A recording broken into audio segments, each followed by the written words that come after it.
Bonjour, je viens vous parler de communication et de sexualité. Voilà, alors d'abord pourquoi je suis là. Je connais bien le père Richard, le père Janvier, puisque j'habite Rosny-sous-Bois, moi et mon épouse. Nous avons 2 enfants et je suis conseiller conjugal et familial du Clair Amour et Famille. C'est-à-dire que je vois à la fois des jeunes dans les écoles pour parler d'éducation affective et sexuelle et je reçois des couples la plupart du temps ou des personnes seules en difficulté relationnelle. Voilà pourquoi le père Richard m'a demandé de venir vous faire cette petite conférence. Alors tout d'abord un préambule, c'est que souvent j'utiliserai la caricature entre hommes et femmes. Alors parfois c'est un peu désagréable de dire oh voilà, ils jugent les femmes ou ils jugent les hommes, mais ça permet aussi d'avoir de l'humour, d'en rire et puis après de dire bon moi je suis pas tout à fait comme il dit, mais bon c'est vrai qu'il y a des petits points masculins ou il y a des petits points féminins. Alors ce qu'il faut retenir, c'est que parfois dans le couple c'est inversé. Parfois c'est l'homme qui porte les caractères féminins et puis c'est la femme qui porte les caractères masculins. Par contre, ce qui est vraiment important de savoir, c'est que souvent si on choisit, c'est parce qu'on est différents et qu'on va bien ensemble et que à la fois cette différence elle nous attire au début et puis parfois elle nous énerve parce que on n'est pas comme l'autre et on est différent de l'autre. Voilà. Alors d'abord on va commencer par la première partie, un couple à construire. Alors habituellement je vous fais travailler. Je vais vous poser une première question, donc on va faire un brainstorming, même si vous n'êtes pas là concrètement. Je vais vous poser une question et puis on va dire différents mots et puis après on essaiera de rassembler ces différents mots. Alors voilà, ma question c'est qu'est-ce que vous attendez de l'autre pour être heureux? Qu'est-ce qu'il doit vous apporter pour le bonheur? Alors bien sûr vous avez plein d'idées, les idées habituellement que j'ai en réunion. Voilà. Ce n'est qu'un exemple, mais c'est à peu près l'exemple que j'ai souvent, donc du soutien, de la fidélité, de l'amour, bien sûr. L'amour, c'est la recherche de toute notre vie. Aimer, être aimé, c'est vraiment notre objectif dans la vie. De la complicité, de la liberté, de l'argent aussi, de l'écoute, du partage. Alors partage, plusieurs sens. Du pardon, ça c'est vraiment une valeur chrétienne qui est très importante dans le couple. De l'humour, du respect. Des cadeaux aussi, surtout quand on a été habitué depuis tout petit à recevoir des cadeaux, on attend la même chose de son conjoint, de la confiance, des enfants, oui, au moins une certaine fécondité, de la tendresse, surtout si on a été habitué à en recevoir étant petit, et puis de la sexualité, du plaisir lié à la sexualité, mais ça peut être aussi du plaisir lié à d'autres choses, de manger ensemble, enfin voilà, plein de choses. Alors, bien sûr, vous avez plein d'autres idées, mais on peut dire que voilà l'essentiel. Alors qu'est-ce qu'on va faire de tout ça? On va essayer de rassembler tout ça en 5 grands désirs. Alors je vais faire une fleur.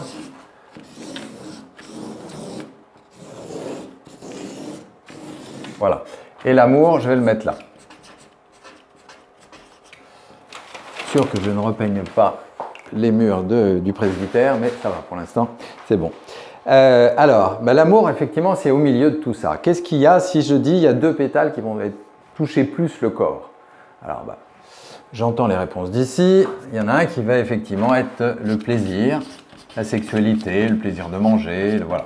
Tout ce qui va être lié au plaisir, qui va donner du plaisir au corps. Un autre pétale qui est lié au corps, c'est tout ce qui est fécondité et on va parler surtout des enfants. Effectivement, quand on est en couple, on désire la plupart du temps avoir des enfants et c'est souvent le prêtre le rappelle au moment du mariage. J'avais des amis qui voulaient se marier mais qui ne voulaient pas d'enfants. Le prêtre avait fait tout le serment de mariage sur l'accueil des enfants parce que c'est une des valeurs du mariage, il faut une ouverture à la vie, même si certains couples ne peuvent pas avoir d'enfants, on est bien d'accord. Après, 2 autres pétales qui vont toucher plus le cœur. Alors là, dans ce qu'on a dit, il y a tout ce qui va être lié à la tendresse, l'attention, les cadeaux.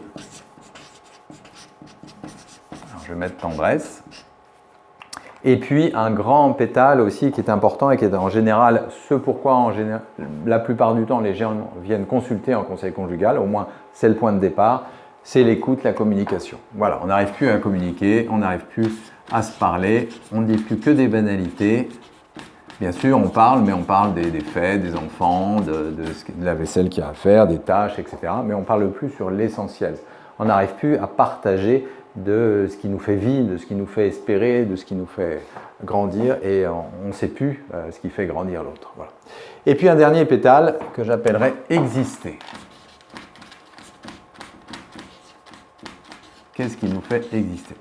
Et puis notre plante, on va la mettre dans un pot. Voilà.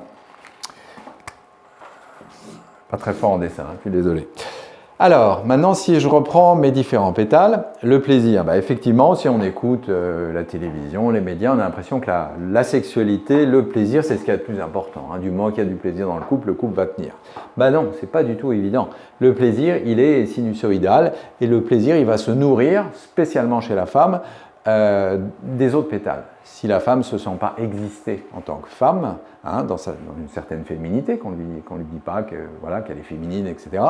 S'il n'y a pas moyen d'en placer une, de parler, s'il n'y a pas de tendresse qui peut conduire à la sexualité, si la question des enfants n'est pas évoquée, la plupart du temps, pour la femme, ça sera très difficile d'aller vers la sexualité. L'homme arrive plus facilement à faire une dichotomie, à faire une séparation entre tout ça. Mais en tout cas, pour la femme, ça sera difficile. Les enfants, je vous ai dit, malheureusement, tous les couples ne peuvent pas avoir d'enfants, mais c'est souvent ce qu'ils désirent, et derrière ça, effectivement, ça peut être une fécondité. Les couples qui n'ont pas d'enfants, parfois, ils s'engagent dans une association où ils vont adopter un enfant ou adopter une cause. Enfin, ils vont faire quelque chose qui va faire que leur amour va aller au-delà de leur couple, va dépasser leur couple. La tendresse, où est-ce qu'on a vécu la tendresse en premier? C'est sur le corps de la maman. Voilà, quand on est né, on a vécu cette tendresse, on l'a vécu plus ou moins bien. Il y a des mères qui donnent beaucoup de tendresse, il y en a qui en donnent moins. On ne va pas juger nos mères ou nos parents, globalement. Mais en tout cas, on est marqué par la tendresse qu'on a reçue qu'on est enfant, et elle va colorer notre relation de couple. Parce que bien évidemment, si on a reçu par exemple beaucoup de tendresse, dans le couple, soit on aura reçu un peu de trop et on dira « Ouh là là, j'ai besoin de liberté, chacun fait ses activités et puis on se retrouve le soir ». Ou au contraire, j'étais habitué à beaucoup de tendresse et je vais en demander beaucoup à l'autre. Et puis si j'ai souffert de cette tendresse, parce que mes parents n'ont pas pu, ils travaillaient, ils n'étaient pas là, ou ils étaient séparés, etc., ils n'ont pas pu me donner la tendresse dont j'aurais voulu, et peut-être que dans le couple, je vais demander énormément de tendresse à l'autre, et peut-être parfois ça va être étouffant pour l'autre. La communication, je vous disais, ça c'est super important, effectivement, de pouvoir écouter l'autre sur l'essentiel, de pouvoir parler. Ça va être vraiment le cœur d'entrée, malheureusement, de la crise dans le couple. Et puis exister. Pourquoi exister? Par exemple, vous avez parlé, enfin, je ne vous ai pas bien entendu, mais vous l'avez dit quand même, vous avez parlé de fidélité. Qu'est-ce qui se passe dans l'infidélité? Dans l'infidélité, bien sûr, l'autre, c'est un salaud, c'est tout ce que vous voulez, etc., mais pour soi. Je me sens, si l'autre est infidèle, je me sens diminué, je me sens moins de valeur, et effectivement, je ne me sens plus forcément exister. Et si je n'ai pas un minimum de confiance en moi, je vais avoir beaucoup de mal à exister. Donc ce exister, il va vraiment me poursuivre toute la vie. Et puis, on pourrait rajouter des choses comme le pardon, par exemple. Alors, je vous disais, une grande valeur chrétienne, parce qu'effectivement, dans le couple, on n'est pas toujours bon. Parfois, on fait du mal à l'autre. Et si on n'arrive pas à reconnaître, comme saint Paul qui dit c'est quand je suis faible que je suis fort, c'est pas quand je sais reconnaître ma faiblesse, c'est à ce moment-là que j'ai une grandeur d'âme, une force. Le couple va avoir beaucoup de mal à tenir s'il n'y a pas de pardon. Et puis, bien sûr, il faudra du temps. Bon, après, on peut rajouter beaucoup de choses. Je vous laisse rajouter tout ce qui est important pour vous, mais tout ça, ça prendra du temps. Voilà. Alors, les projets maintenant. Effectivement, ça va être important dans le projet de couple, dans ce projet à construire, d'avoir des projets. Alors, ne pas s'habituer à penser seul, à avoir ses projets sans la tête, sans les partager. Pourquoi? Même si le projet est irréalisable, ça va être important de partager avec l'autre, parce que ça va permettre de comprendre qu'est-ce qui est essentiel dans la vie pour l'autre. Et même si mon projet, c'est d'aller vivre à Tahiti et tout, et que ça ne sera jamais réalisable, si je le partage, ça va peut-être permettre de comprendre à l'autre que oui, peut-être c'est les voyages, ou peut-être c'est d'aller vivre dans un coin où il n'y a pas grand monde. En tout cas, il y a quelque chose qui est important pour moi que l'autre pourra peut-être déceler, même s'il n'ira peut-être pas au bout de mon projet. Mais en tout cas, c'est vraiment important de faire comprendre qu'est-ce qui fait vivre l'autre à travers son projet. Maintenant, souvent, nous nous engageons à travers différents rôles. Alors, ces rôles, ils sont ni bien ni mauvais, ils sont. Et c'est ce qui va faire le ciment du couple aujourd'hui. Par exemple, peut-être qu'un couple va se construire sur « j'ai besoin de quelqu'un qui entreprenne », parce que pour moi, c'est difficile. Ou le jeu du « tu es tellement mieux que moi », ou « moi, j'ai besoin d'être protégé et voilà, je vais me marier avec toi parce que tu vas me protéger ». Ou au contraire, je suis un ours et moi, j'ai besoin de quelqu'un qui parle, qui va s'occuper des public relations. Ou j'ai besoin de quelqu'un qui saura s'occuper des enfants, parce que moi j'ai envie des enfants, mais je ne sais vraiment pas comment l'occuper.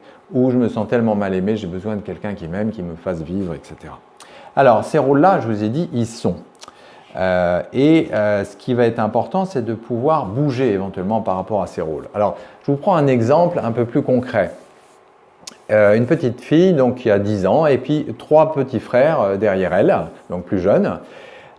Donc tout se passe bien, famille, voilà, qui fait grandir ses 4 enfants. Et puis il se trouve que malheureusement la mère décède.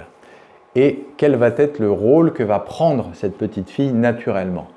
Je vous entends, elle va prendre le rôle de la petite mère par rapport aux 3 frères. C'est un rôle qui lui est donné par la réalité des choses, voilà, et c'est ni bien ni mal. Et il se trouve que dans le couple, en fait, bizarrement, elle va s'engager avec quelqu'un qui a besoin de cet amour. Alors, il se trouve que c'est un fils unique, a été très cajolé par sa famille, très entouré, et ce couple va très bien fonctionner, parce qu'elle a besoin de materner, de s'occuper de l'autre, etc. Et elle va se retrouver dans ce couple, et puis lui, il a besoin d'être entouré, qu'on s'occupe de lui, et tout ça va très bien marcher. Donc, ni bien ni mal, ces rôles sont. Sauf que cette femme, il arrive un moment où elle va être remise en cause dans son travail, elle perd son job, elle fait une dépression.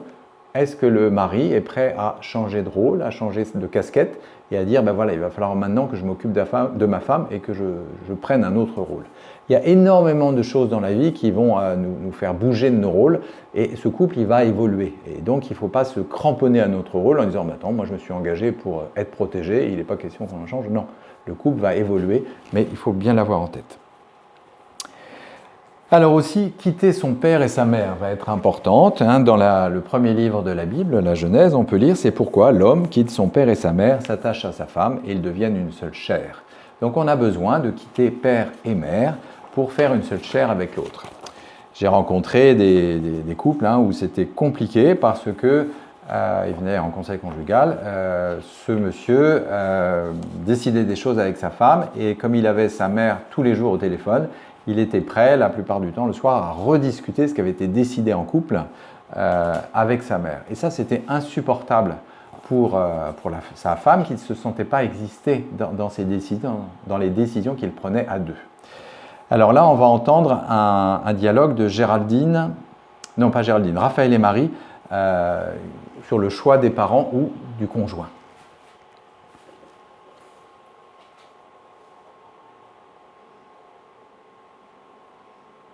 Entre mes parents et ma femme, qui est le plus important? Qu'est-ce que j'aime? Qu'est-ce que je soutiens? Concrètement, c'est ma femme. Alors, mes parents, je les aime, ce sont mes parents, mais par rapport au positionnement que j'ai avec l'un et l'autre, par rapport à tout un tas de situations, j'ai souvent eu ce problème de me dire, mais je me situe où? Je donne raison à qui? À ma femme ou à mes parents?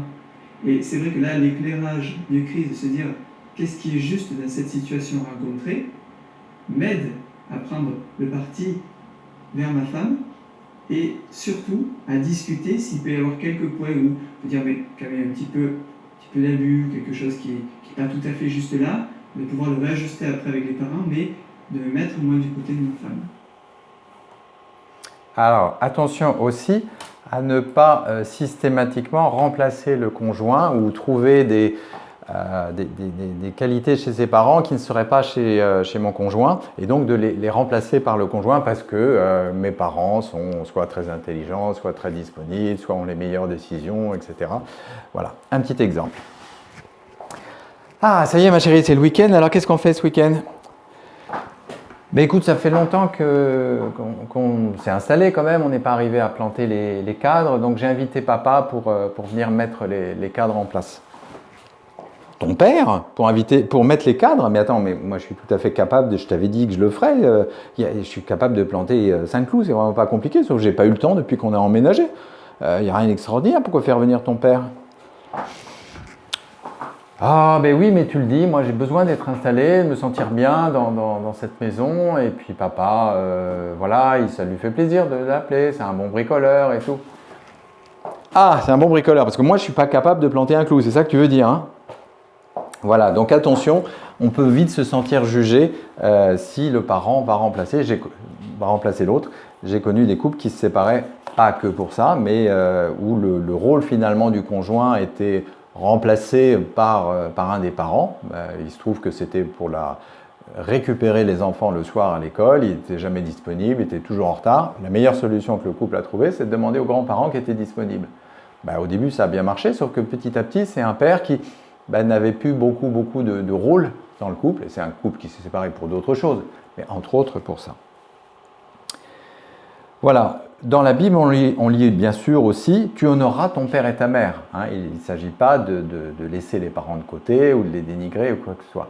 Mais la parole que vous avez écrite là, pourquoi l'homme quitte son père et sa mère et s'attache à sa femme pour devenir une seule chair, et c'est différent de tu honoreras ton père et ta mère. Voilà, et puis comment faire chair effectivement avec une femme ou avec un époux si on n'a pas à couper le cordon ombilical avec les parents. Savoir gérer aussi son père et sa mère. Souvent, et ça les femmes sont assez douées pour ça, elles voient que ça, par exemple que le mari ne pense pas à l'anniversaire de son père ou de sa mère, il dit c'est moi qui vais le fêter, je vais les appeler, je vais les inviter ou je vais choisir un cadeau, etc. Et puis bizarrement, belle-fille et belle-mère, la belle-fille se prend des scuds là, sans savoir d'où ça se passe. Il y a des relations qui devraient être en direct avec le fils, par exemple, si je prends cet exemple-là. Et puis, c'est la belle-fille qui se prend des remarques désagréables sur le cadeau, sur le machin, etc. En fait, on a des relations avec nos parents, il y a des codes, il y a des façons de faire. Et parfois, il y a des familles où on se dit des choses difficiles, mais 5 minutes après, c'est oublié. Sauf que si ces choses difficiles sont dites au conjoint, et que si c'est le conjoint qui se met en avant toujours vis-à-vis des beaux-parents, lui, il va peut-être recevoir des choses difficilement parce qu'il n'est pas habitué à ça. Donc, je pense que c'est important effectivement qu'un fils s'occupe de ses parents, des différentes choses à faire, les anniversaires, les invitations, etc. Et que la femme s'occupe de ses parents, mais qu'il n'y ait pas trop de mélange à ce niveau-là. Alors, pour rire, on va demander ce qui est important pour les enfants. Voilà, on va demander à Anita, est-il meilleur d'être célibataire ou marié? Alors Anita dit, c'est mieux d'être célibataire pour les filles, mais les garçons ont besoin de quelqu'un pour nettoyer. Voilà, et puis un autre message d'un enfant, Richard qui a 10 ans, comment faire pour que ton mariage marche bien? Il faut dire à ta femme qu'elle est jolie, même si elle a l'air d'un camion. Voilà, la vérité est dans la bouche des enfants.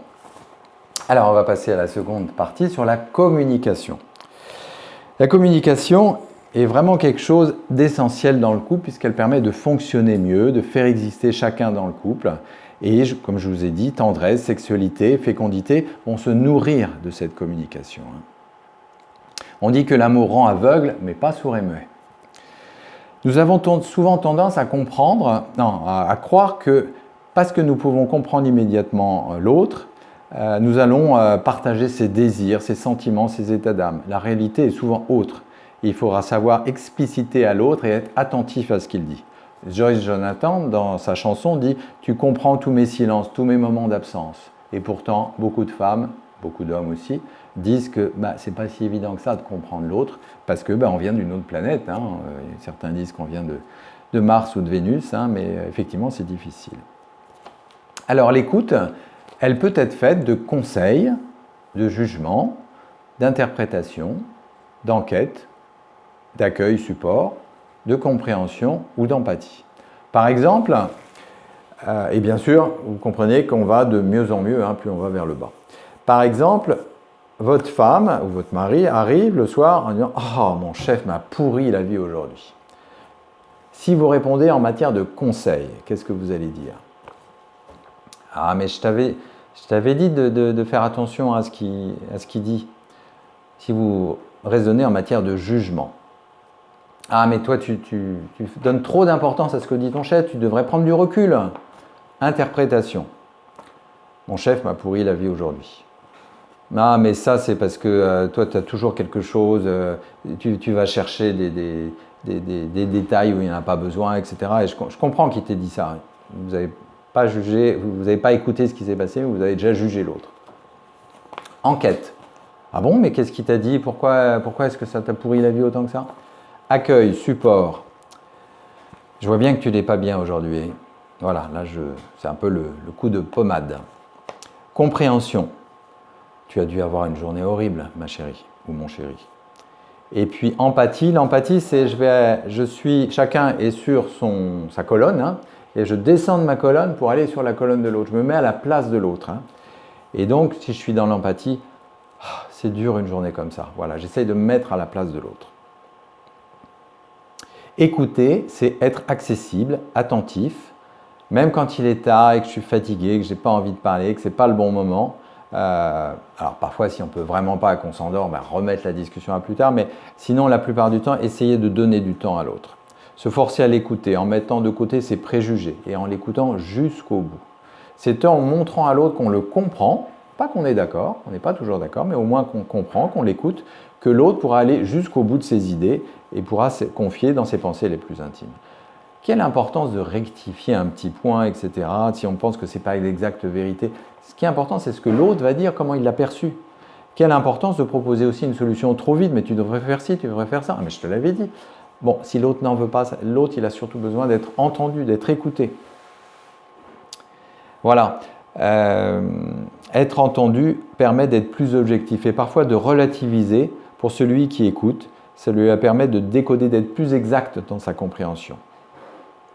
Et puis reformuler, hein, vous avez vu dans les dernières formulations, on insistait sur le sentiment que l'autre n'était pas bien et ça va permettre à l'autre peut-être d'aller plus loin. Donc toujours donner la parole à l'autre en mettant du positif, en n'essayant pas de le casser, de le juger, d'interpréter ce qui est dit. Parler de soi aussi va être très important. Ce n'est pas naturel pour tout le monde. Hein. Les femmes, par exemple, elles ont un monde peut-être entre copines et parler avec leur mari, ça ne va pas être aussi évident. Ça ne va pas être évident pour le mari d'entendre parler de petits détails et tout auxquels il n'est pas habitué. Et le dialogue en couple ne remplacera pas tout, l'amitié et tout, mais c'est important qu'il y ait une certaine place dans le dialogue, dans la communication, dans le couple. Alors, on vient de pays différents et c'est vrai qu'on se marie parfois avec des gens qui viennent de pays différents. Hein. Si vous êtes marié à un Asiatique, il y a des choses qui ne se disent pas, il y a une certaine timidité, une certaine pudeur, et donc la communication va peut-être être compliquée entre deux mondes différents.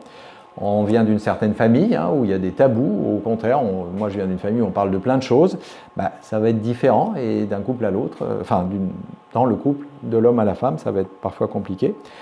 Le sexe est différent, les garçons parfois on est éduqués tout petit, quand on se fait mal, un garçon ça pleure pas et tout, si on ne pleure pas, si j'ai pas le droit de dire mes sentiments, si j'ai pas le droit de dire ma souffrance, est-ce que dans le couple, ma femme va s'y retrouver si je ne sais jamais dire ma souffrance, si je ne sais jamais dire ce que j'ai envie, qu'est-ce qui me fait grandir, etc. Au contraire, dans le couple, il va falloir que je sache partager là-dessus.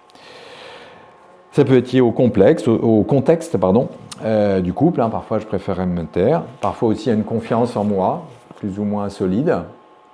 Et puis, je peux juger que l'autre ne me comprendra pas ou que je ne saurais pas expliquer. Donc, du coup, je préfère me taire.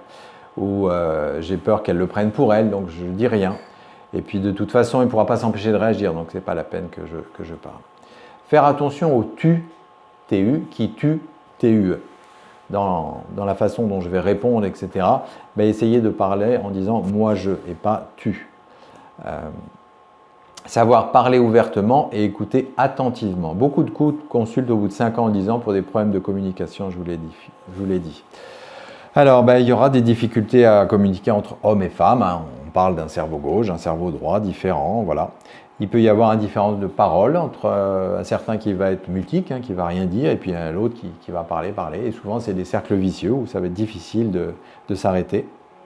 Il peut y avoir une fausse communication, où je propose de donner la parole, mais en fait, je la reprends tout de suite. Tu dois sûrement aimer ça, mais je ne te demande pas ce que tu aimes. Avec tout ce que je fais pour toi, tu devrais être heureuse, mais je ne te demande pas de parler, de dire ce dont tu as besoin. Moi, à ta place, j'aurais fait ça. Voilà. Communiquer en sortant des faits, mais en parlant de son enthousiasme, de ses peurs, de ses joies, de ses difficultés. Qu'est-ce qui m'a poussé? Quel est mon but? Qu'est-ce qui m'a fait? Attention aux moyens de communication modernes aussi. Voilà, 2 photos, bien sûr, qui ont quelques années de différence, mais voilà, il y a 2 ordinateurs dans le monde moderne et on ne communique pas forcément bien l'un avec l'autre. Faire attention aussi au langage privilégié de l'autre. Alors, Gary Chapman, qui est un conseiller conjugal américain, a écrit un bouquin dont vous avez peut-être entendu parler, Les 5 langages de l'amour, les langages de l'amour. Il dit que l'autre va parler avec un certain langage avec lequel il va se sentir aimé. Et que ce n'est pas forcément mon langage. Et peut-être que moi, je vais utiliser un mauvais langage pour lui dire que je l'aime. Il préconise 5 langages. Le langage des cadeaux, peut-être qui est le plus important pour moi, parce que j'ai été habitué à ce qu'on parle d'amour en donnant des cadeaux. Et puis mon mari, c'est pas sa tradition et tout, et du coup, je ne me sens pas aimé. Le langage des services rendus, c'est parce que l'autre va me rendre des services, va sortir la poubelle, alors qu'en général, c'est moi qui sors la poubelle. Voilà, c'est parce qu'il me rend un service que je vais me sentir aimé. Des paroles valorisantes, j'ai besoin d'exister par ces paroles valorisantes. Aussi par le toucher physique. Voilà, donc tous ces langages-là sont différents et alors moi je vous recommande ce livre-là, ça vaut la peine de travailler et de comprendre quel est le langage de l'autre. Alors, prendre du temps, c'est vrai que le travail, les enfants, le sport prennent beaucoup de temps. Où est le temps réservé pour mon couple? Est-ce que je réserve du temps sur le calendrier? Certains couples ont du mal à envisager d'avoir des enfants parce que ça va leur prendre trop de temps. Oui, même si on a des enfants, il faudra toujours trouver du temps pour le couple. On dit aussi que, voilà, vos enfants ne sont pas vos enfants. Ça, c'est Khalil Gibran qui parle, qui est un philosophe libanais qui parle des enfants. Vos enfants ne sont pas vos enfants, ils sont les fils et les filles de l'appel de la vie à elle-même. Ils viennent à travers vous, mais non pas de vous. Et bien qu'ils soient avec vous, ils ne vous appartiennent pas. Oui, les enfants un jour partiront et il faudra toujours que le couple existe en tant que couple. Donc du coup, ça vaut vraiment la peine de prendre du temps en couple. Alors, c'est aussi ne pas s'ennuyer ensemble, avoir des projets ensemble qui nous attirent. Et puis, si l'autre vous entraîne sur un projet qui, au début, ne vous attire pas, une fois que vous avez dit oui, allez-y carrément, n'y allez pas à reculons. Se préserver aussi du temps de vacances à 2, en couple, et aussi en petite famille avec les enfants, mais aussi en couple parfois. Les équipes Notre-Dame parlent du devoir de s'asseoir, prendre du temps pour s'asseoir et parler de ce qui est important. Il y a des couples aussi qui s'endorment jamais sans dire pardon, merci, s'il te plaît, pardon pour telle chose, voilà, je t'ai fait quelque chose et puis bon, le temps a passé et tout, je t'ai pas dit, mais j'ai vu que tu avais eu de la peine, je te demande pardon pour ça. Merci parce que j'ai vu que tu avais sorti les poubelles justement et je t'ai pas remercié seulement, mais je te remercie. Puis s'il te plaît, demain, si tu pouvais faire telle ou telle chose. Alors, on va continuer sur la dernière partie, la sexualité. Jean-Paul II disait que le contraire de l'amour, c'était l'utilisation de l'autre. Et oui,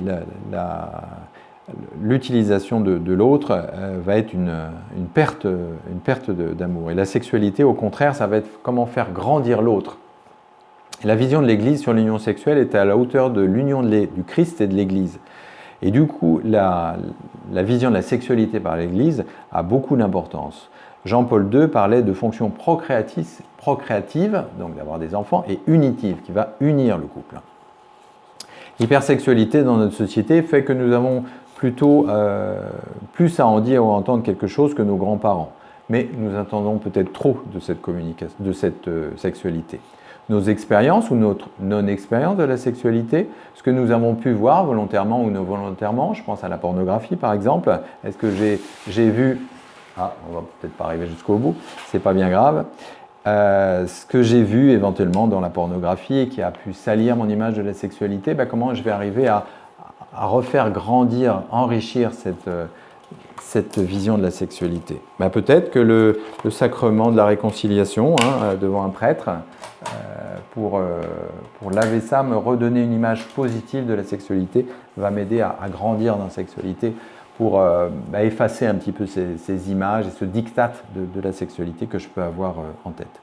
Alors ici, un témoignage de Colia et Marido pour un temps sur la sexualité, qui n'est pas une recherche qu'une recherche de plaisir. Commence à mettre de plus en plus d'amour dans cette relation sexuelle. où on arrive à vraiment associer le cœur et le corps, chose au départ qu'on n'arrivait absolument pas à faire. On était vraiment axé sur le physique, sur ce plaisir physique, cette quête de plaisir physique, où on devait de toute façon tous les deux avoir cette jouissance. C'est comme ça, il la faut, parce qu'on nous dit qu'il faut jouir. Voilà. Et donc là en fait, ça bouffe et ça en devient blessant pour l'autre. De vraiment regarder l'autre comme une espèce de chose qui va nous servir égoïstement à trouver du plaisir. Voilà, dans la pornographie, je prends l'autre, je maîtrise, alors qu'au contraire, dans la sexualité, je me donne à l'autre. C'est vraiment une politique complètement différente. De ne pas s'installer non plus dans la routine sexuelle. La routine tue le désir, il y a besoin de surprise, de fantaisie. Le désir masculin est différent, souvent la plupart du temps, du désir féminin. Peut-être que l'envie sexuelle est un peu moindre chez la femme. La femme, je vous ai dit, c'est aussi lié à tout ce qu'il y a autour des autres pétales. Si elle a une journée difficile, si dans son boulot on lui demande de maîtriser les choses, d'encadrer les choses, etc., ça ne va pas forcément être facile pour elle de se libérer et de se laisser aller, parce que vraiment on parle d'orgasme en tant que petite mort, se laisser aller, ce n'est pas toujours évident pour la femme. Elle aura besoin de temps, peut-être de tendresse, d'exister en tant que femme, comme je vous l'ai dit.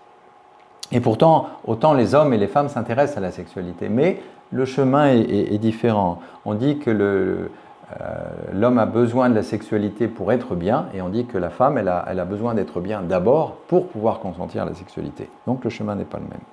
Après une dispute, par exemple, l'homme qui voudra recoller les morceaux va proposer la sexualité en disant voilà, c'est la meilleure façon de dire qu'on s'aime toujours, etc. Pour une femme, souvent, ça va être impossible à comprendre. Mais attends, après ce qu'on s'est dit et tout, c'est pas possible, tu n'y penses pas, on a besoin de parler d'abord et tout. Ouais. Chez la femme, ça je vous l'ai déjà dit, donc on va avancer. Attention aussi aux paroles blessantes en matière de sexualité. Il y a des mots parfois qui sont dits, des phrases qui sont dites qui sont difficiles de revenir en arrière. Toi, tu ne penses qu'à cela. Ou alors, toi avec les seins qui tombent, comment tu pourrais me donner du plaisir et tout. Voilà. Le corps a besoin d'être respecté en tant que tel et les mots sur la sexualité sont très importants. Ne pas se négliger non plus, continuer à se faire beau, à sentir bon, être détendu. La relation sexuelle demande de l'attention. Si on donne beaucoup d'attention au début à l'autre, quand on cherche à séduire l'autre, on doit continuer à faire attention à soi et faire attention à l'autre. Prendre du temps aussi pour cela. Il peut y avoir des rencontres brèves, comme des rencontres qui dureront toute la nuit. Et puis, il faut savoir que à la fois notre travail, etc., mais aussi parfois les médicaments qu'on peut prendre. Je pense à la progestérone, tout ça. Enfin, il peut y avoir des médicaments qui vont couper un petit peu le désir chez la femme. Et donc, ça, il va falloir trouver des contournements possibles. Après l'arrivée de l'enfant aussi, le désir féminin n'est pas au top, puisque une femme qui va materner, elle va, au niveau hormonal, elle va être remplie de dopamine et ça va lui suffire. Elle n'aura pas besoin de la sexualité. Alors que chez l'homme, cette dopamine, elle est donnée dans la sexualité. Donc à l'homme de reconquérir sa femme en disant, voilà, le petit, il pleure pas et tout, voilà, il est tranquille, il est en sécurité et tout, mais j'ai besoin de